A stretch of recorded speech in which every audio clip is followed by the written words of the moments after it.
In this session, we want to try to get a little bit of understanding about what Hinduism is. I mean, we talked about this tolerant and diverse, but really, what is it? What are the things that happen within Hinduism? What are some of the basic beliefs of Hinduism? So we're going to try to talk about that. And I'm primarily going to construct that through the construction of this chart. So in your notes, if you want to draw the basic outline of this chart that you see, we'll fill it in, and as we fill it in, I'll be able to relate to you an understanding of Hinduism.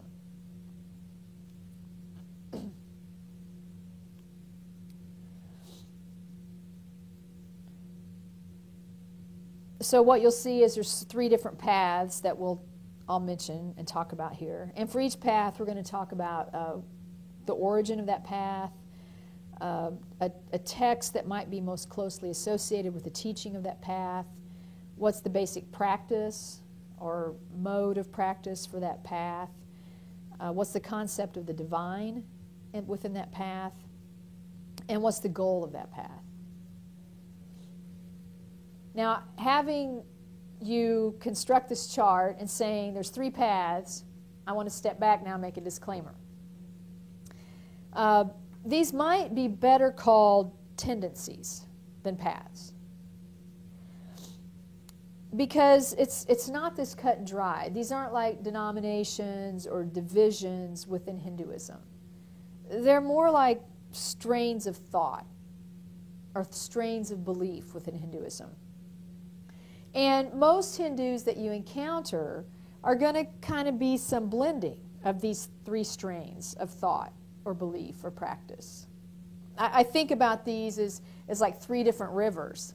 And sometimes they all 3 flow distinctly, sometimes 2 of them flow together, sometimes they all 3 flow together. And if you put people swimming in all this, they could all be Hindu.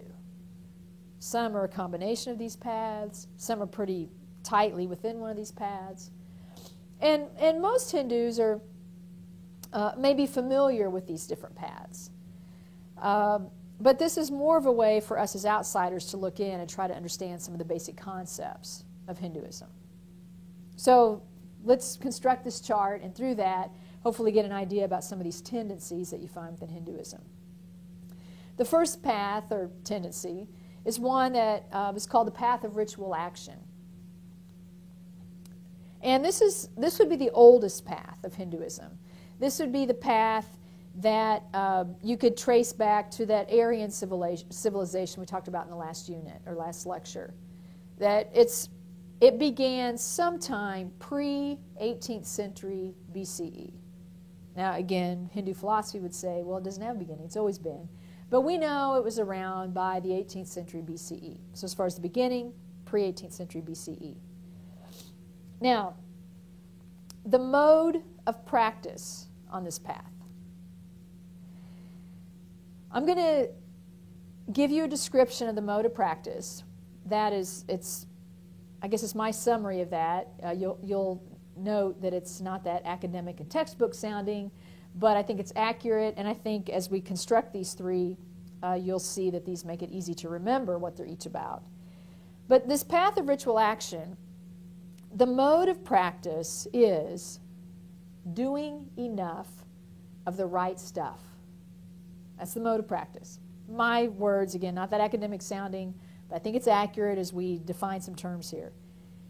So if you follow the path of ritual action, you want to do enough of the right stuff. Now, some of you are familiar enough with Hinduism from a social studies class or maybe a world religions class you had in high school that you could speculate with me that the goal of this path, if someone on this path does enough of the right stuff in this life, what will happen to them in the next life? Well, they'll be reincarnated, right? And particularly, they would be reincarnated into a higher caste. So the goal of this path is reincarnation into a higher caste.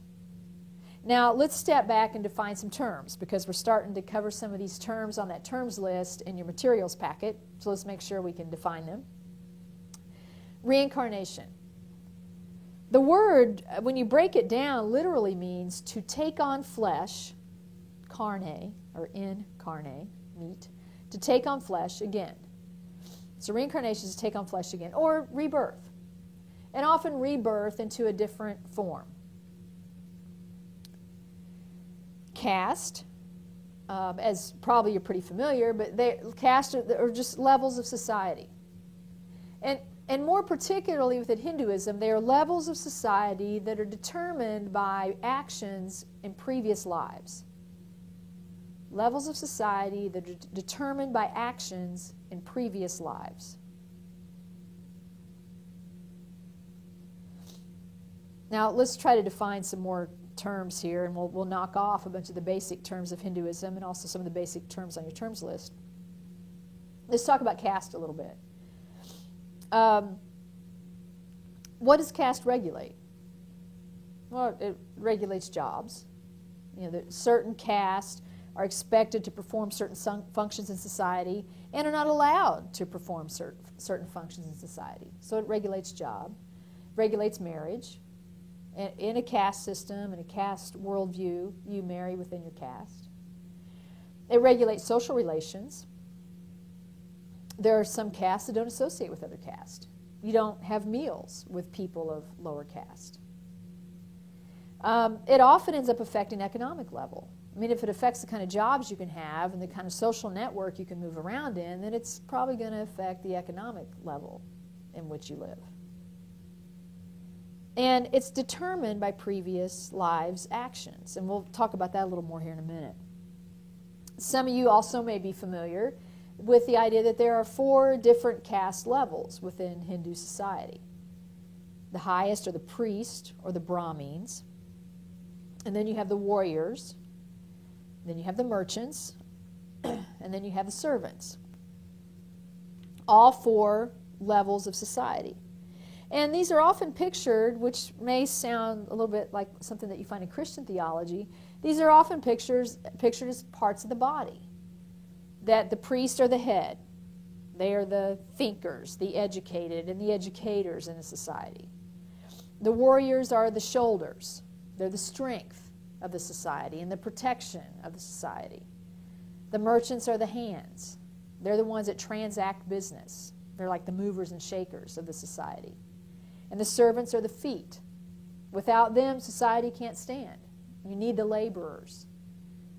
You might compare the merchants maybe to white-collar type professional workers, and the servants to more like blue-collar laborers, but you wouldn't find that true across the board, but to kind of make a generalization about what those look like.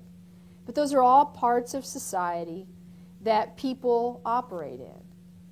Now, you may also be familiar with another level called the untouchables.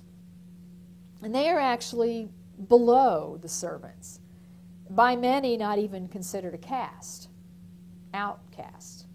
People that, they're people, but they're like the lowest level of human. Now, if the caste level that someone is in a lifetime is determined by previous lives, then what's the understanding of, say, someone in one of these lower castes, particularly of an untouchable? Well, it's their own doing that got them there. I mean, they did things in a former life that brought them into that level of society in this life. And one of the other stipulations about caste is that whatever caste you're born in, you die in. It doesn't matter how good of an untouchable you are, how good of a servant, how bad of a priest, whatever you're born, you die. But in the next life, things are balanced out. So you were a jerk of a priest in this life. Well, you're probably not going to be a priest in the next life. You're probably going to be reincarnated as some lower caste. So you were an awesome servant in this life. Well, you're probably going to be born into a higher caste in the next life, is the understanding of caste. Now, caste law was made illegal in the 1940s. Yet, most people, especially in the rural areas of India, still live under caste law. You can't throw people in jail anymore, or, can't persecute people for not following caste. But most people follow caste, even though it's not civil law. Well, why is that? Well, there's this whole spiritual mindset about it.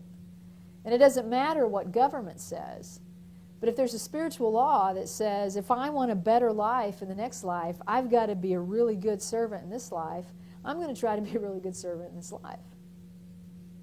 Regardless of whether by civil law I have to follow that or not. The caste system is one place where you see that Marxist theory of religion really play out. That people are kept in classes because of spiritual beliefs. Not because of civil law, not because of governmental law, but because of religious beliefs. There's this social structure that's set up that keeps lower classes where they're at and keeps upper classes where they are. So, everyone is in a level of society determined by previous lives. One other term that's probably important here is the term Atman. And Atman might best be translated as soul. The Atman is the part of someone that's eternal. The Atman is what is reincarnated. The Atman is the part of any person that will live on into successive lives. It's the soul. A few more terms. Let's talk about the right stuff. We said, or I said, that to follow this path of ritual action, you got to do enough of the right stuff. Well, the right stuff, there's a term for that, dharma. And dharma means duty or obligation. It's the right stuff. It's the things that you're supposed to do. Some dharma is based on caste. The caste that you're in regulates certain things you're supposed to do. Some dharma is based on gender. Women aren't that affected by caste duty. Certainly women have to marry within caste and be supportive of what their husbands do within that caste. But by and large, women's responsibility is the private home sphere of life. And so being a wife, being a mother, all of that is being a provider for the family, all that is dharma for women. And so then there's just broader ethical laws that's part of dharma. What's duty, what's obligation. And so if someone does the right stuff, then that accumulates something called karma. And all this kind of falls under karmic law that we talked about a little bit in the discussion on suffering earlier. The karma is the belief that you never escape the consequences of your actions. That whatever you do, good or bad, comes back to you. So, to talk about this very simplistically, you have a soul, you have an Atman. And this soul is born into flesh, into a human body, in a particular caste. And when this soul is born, from its birth on, there's really two parts of life from a Hindu mindset or a karmic mindset. There's what you do and what happens to you. And that's really it. And what happens to you is caused by what you do. And so you go through life, and based on what you do, either good or bad karma attaches to your Atman, to your soul. And then as you go through life, things happen to you. Good things happen, and so some of that good karma is satisfied. It's balanced out. Some bad things happen to you, and some of that bad karma is satisfied. So it's like it no longer has hold on your soul anymore. But the belief in this system of understanding is that nobody dies clean. That every soul, every Atman, has karma that it's still carrying after the body dies. And that karma determines the next incarnation. If there's more bad karma than good karma that needs to be satisfied, then they're probably going to be born into a lower caste. If there's more good karma than bad karma, then they're probably going to be born into a higher caste. And so when a soul is born into an infant, it already has karma attached to it. I mean, that's even a way to explain. So you've got a 3-year-old that toddles around out in the street and gets run over by a bullock cart and is crippled, and you're like, how could something this awful happen to such a young, innocent child? Bad karma from a former life. I mean, karmic law explains that, because every soul is born with karma attached to it from previous lives. A karmic system demands reincarnation, because karmic law has to be satisfied. And so if every person dies with karma unsatisfied, then they have to be reborn so that that karma is satisfied. And so from this oldest path, this path of ritual action, the best you can hope for is reincarnation to a higher caste. There's no way out. You're caught in this continuous cycle of rebirth. And there's a term for that. It's on your terms list, samsara. Samsara is this continuous cycle of rebirth. And within Hinduism, that's the human predicament. That's the human problem. That's the situation that people want some sort of transformation from, is samsara, because they're continually caught in this unending cycle of rebirth by this path of ritual action. Now, some of you might be going, there's only 4 castes. How hard can it be to work up through 4 castes over, even if you give yourself 20 lifetimes, surely you can work up through 4 castes. But in reality, in different schools of Hinduism would have some different ways this breaks out. But every caste has subcaste. One author that I've read talked about that there's as many as 3,000 subcaste. That every major caste has 700 or 800 subcaste. So it's a tedious system. And the belief then in this oldest path is that you're always caught in that. So what's the concept of the divine from this oldest path, this path of ritual action? This is probably where you could most closely associate polytheism. Most people that follow this path of Hinduism believe there are many gods and goddesses, maybe 330 million, like I mentioned in the last lecture. And each of these deities has, as I said earlier, a specific function and a specific or a known personality. And they're imaged in certain ways. A Hindu student that I had years ago in class in a presentation one time said, we have a God for anything you need. That you can pray. If you're getting ready to take a test, there's a deity that you pray to. If you need money, there's a deity that you pray to. If you want to have a child, there's a deity that you pray to. That there's a God that functions to meet any need that people have within this. As far as a text that you could best associate with this path, I would put the Vedas there, another one of your terms. The oldest Hindu text. And so obviously they would be affiliated with this oldest path.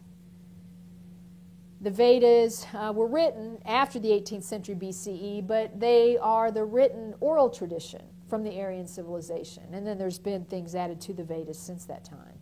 But the Vedas are the oldest Hindu text. And largely reflect some of the things that we've just talked about as far as this path of ritual action. So you should already have a lot of your terms from the terms list for Hinduism defined, but let's build on that through these next 2 paths.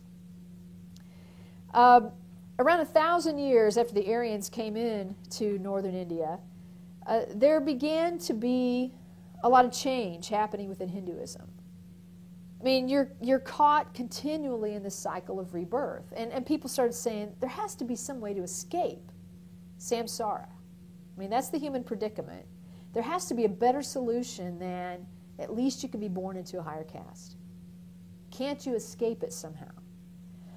And so what you find around the 8th to 6th centuries BCE is a lot of change happening within Hinduism.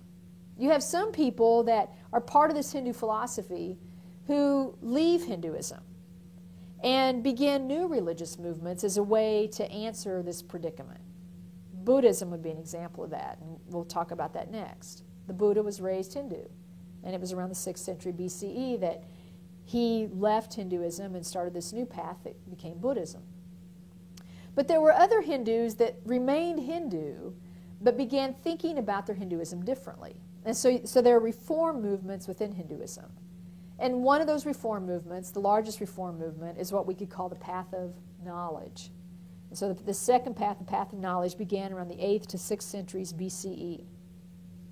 Now, if the path of ritual action is about doing enough of the right stuff, then the mode of practice for the path of knowledge is going to be about knowing enough of the right stuff. So that's the practice, to know enough of the right stuff. And if you know enough of the right stuff, you can escape samsara by this path. So that's the goal, to escape samsara, to escape the continuous cycle of rebirth. And there's a term for that that's on your terms list, moksha. Moksha means release or escape. And that's the idea of being released from, escaping this continuous cycle of rebirth. Now, part of this coming to know enough of the right stuff, one of the methods by which that happens is a method called yoga. Now, some of you probably have done yoga, but this is probably a little bit different than the yoga you've done or that I've done. But this is a yoga that's a series of physical, mental, and spiritual exercises. It's a series of physical, mental, and spiritual exercises through which one comes to know what's really real, what's really true. It's a series of these exercises through which one is spiritually enlightened. And so it's a method of attaining knowledge. And what a lot of that knowledge involves is coming to know what's real and what's not real. And in a sense, to detach yourself from the things that are not real. There's another term on your list, maya, which means illusion, or things that aren't real. And in Hindu philosophy, maya basically refers to the physical realm of life, the material realm of life. That's all maya. That might be what's visible and tangible, but that's not what's most real. That for us as people, there's only one part of us that's not maya, that's not illusion, and that would be the Atman. Everything else about us is maya. It's illusion. It's not real.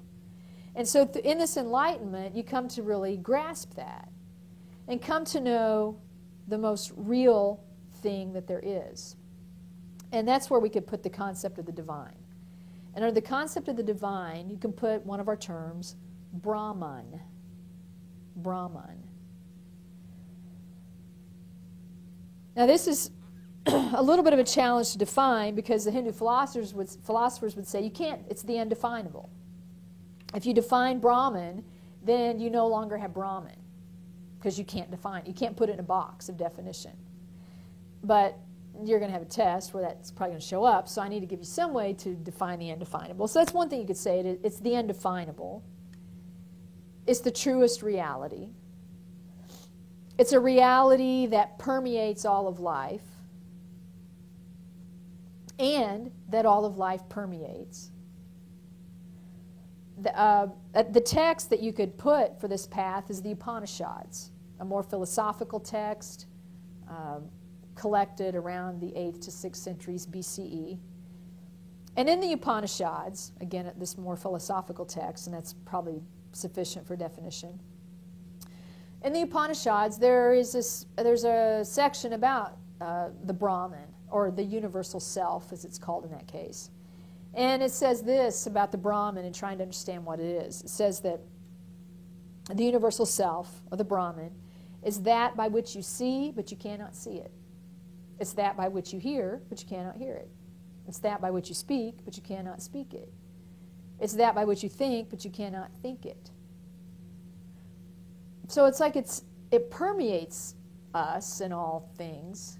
It propels things, but yet it's never really quite attained or spoken or touched by us. It's the undefinable. It's a pervasive reality that permeates all things. And so as you come to know the Brahman, then that, and you're enlightened to that, then you can escape samsara. And what happens then to the soul when it escapes samsara is the soul, the Atman, is united with the Brahman. It's a part of this larger ocean of reality. It's a part of this undefinable, impersonal power that's out there. Some of you may be familiar with Star Wars movies, probably far more than I am. but especially in the early Star Wars movie, there was a lot of Hindu, Eastern philosophy principles that were drawn upon in the development of a lot of the concepts and characters in Star Wars.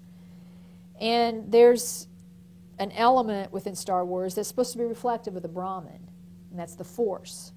So for those of you who are Star Wars buffs or familiar with Star Wars, the Force is a Brahman-type concept, to give you a little bit of something to latch onto there. So by this path, you come to know enough of the right stuff, you can escape samsara. And what you come to know, the right stuff, is Brahman. And then your Atman is united with that. You might remember back in one of the early lectures, I talked about how in all religions, you kind of have this larger epic story of how back there somewhere there was a unity, there was a harmony, there was a oneness, and then that was lost, and that the path of religion is the restoration of that. Well, with Hinduism, there's a lot of different ways that story is spoken of, but one is the idea that all reality was one at one time. Everything was in Brahman, and Brahman was everything, and it was all united and harmonious. And then that was disseminated. And so now the journey of Hinduism is bringing all these Atmans, these souls, back home to Brahman, united with this universal self. And so this path kind of illustrates that idea. Well, the third path is a path called the path of devotion. And this path developed around 2nd century BCE to 2nd century CE. 2nd century BCE to 2nd century CE. Now, the path of ritual action is about knowing enough of the right stuff. The path of knowledge path of ritual action is about doing enough of the right stuff. Path of knowledge is about knowing enough of the right stuff. Then the path of devotion is going to be about being devoted enough, particularly devoted enough to God.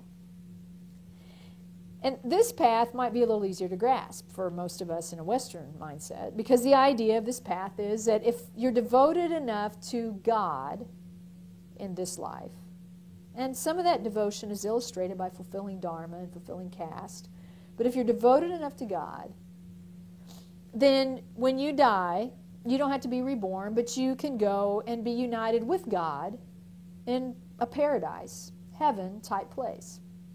This sounds a lot more like a Judeo-Christian understanding of spirituality. Live your life devoted to God, you'll spend eternity with God in heaven or in paradise. And that's basically the thrust of the path of devotion. So as far as the God concept or concept of the divine, this path would be a more monotheistic path within a polytheistic system. So this is where you would find people who live out their lives devoted to a particular deity. And if they practice that devotion well, then when they die, their soul, their Atman, is united with that deity in a heaven, paradise type place.